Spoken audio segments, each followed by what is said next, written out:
Okay, so Jyoti says yes, yes. Okay, okay. So Jyoti's question was, how did all of this come about, in the sense of what brought this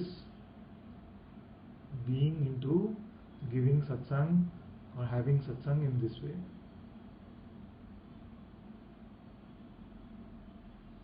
So many versions of this story have happened in the past. Let's see which one comes up today.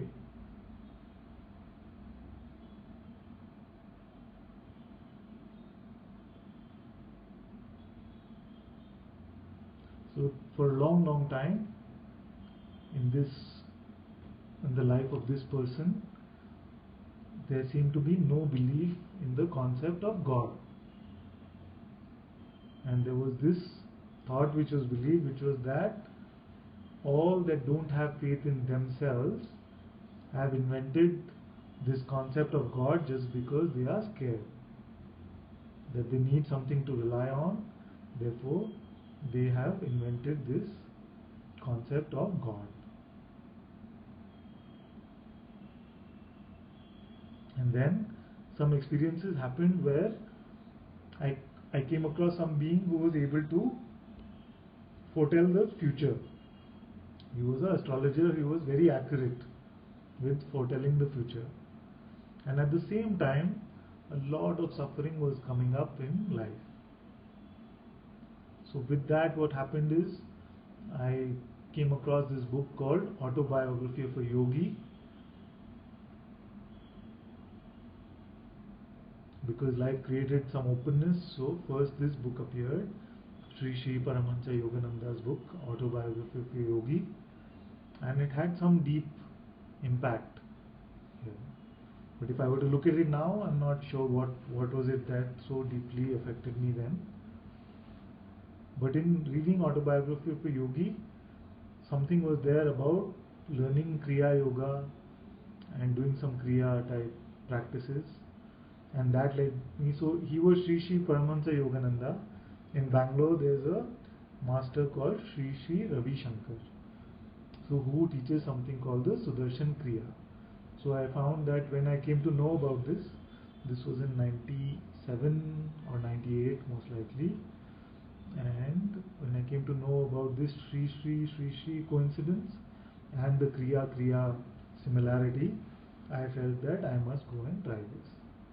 So went to the Art of Living, learned the Sudarshan Kriya, and all the yogic practices actually helped in some way, because it gave some space here for some contemplation to happen. But what happened is, and I know we are running out of time, so we'll have a quick version of the story. But what happened is,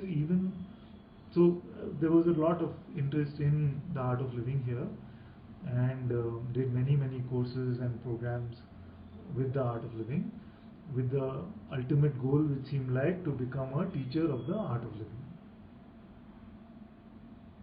But life of course had other plans, and a lot of suffering arose because of some life events. Things happened where a lot of suffering actually arose. And with grace there was this question which said, if you know so much and you are so good at practices and you're so spiritually evolved, then how can it be that suffering still continues? And with that question, the entire framework of the spiritual ego just collapsed actually. Because I realized that I did not know anything at all. It was all just concepts that I was parroting, that were heard from others. I was just a parrot. Just parroting. And then with grace I came across Bhagwan's book, Be As You Are, and at similar time, I'm not sure what is the sequence actually, but Nisargadatta's I Am That. And I Am That actually had a very profound effect. It was a very frustrating experience also initially, because I just could not understand. Many times when he would say the sense I am, be with the I amness, all these terms just would not make any sense at all.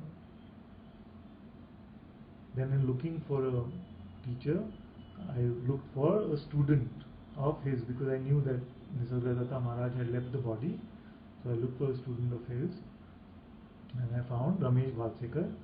So for a few years, anytime I was in Mumbai, I would visit Ramesh. And Ramesh, as you know, speaks a lot about non-dualship. He used to speak a lot about non-dualship.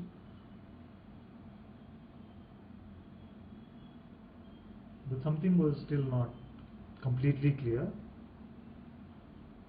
And when I was looking for disciples of Bhagwan Ramana Maharishi, then I came across these names, Papaji, then Lakshmana Swami, and there was a desire to meet somebody from that lineage.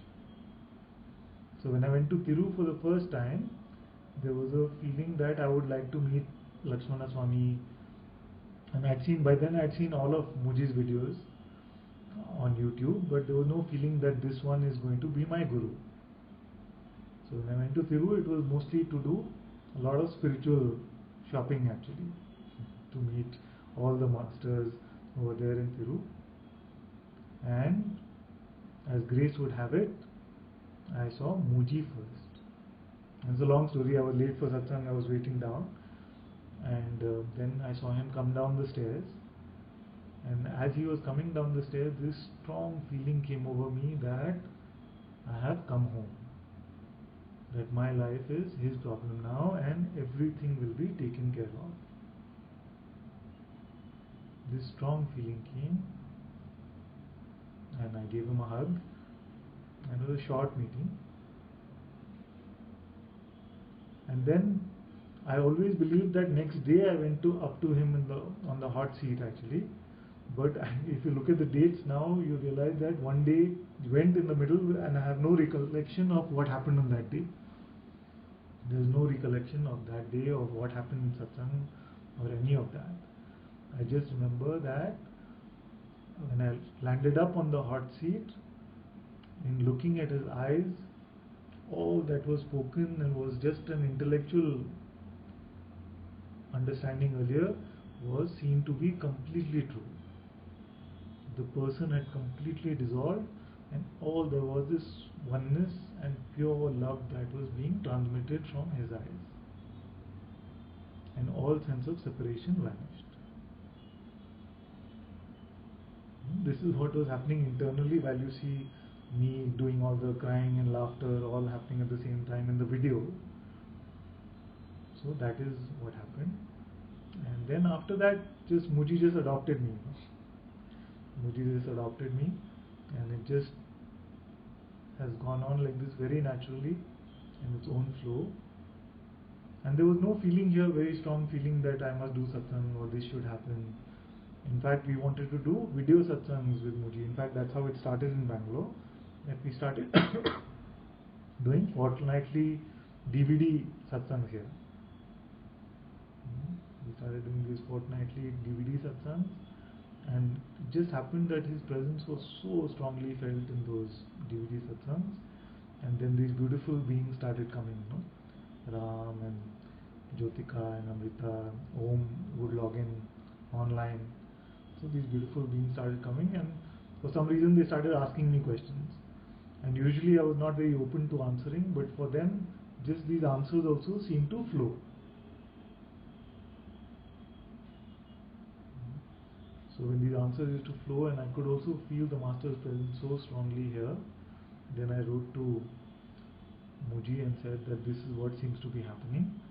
So he said that I must share. Grace is using this body mind very well now, and the sharing must continue like this.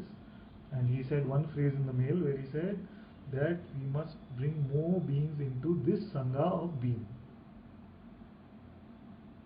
And I felt that that is a very beautiful name for this Sangha. So this name Sangha of being comes from there. Because there was not this strong motivation to call it Ananta Sangha. There was no feeling to name it like that. It was just seeming like Muji's prasad in some way. And that's how this whole thing happened this way.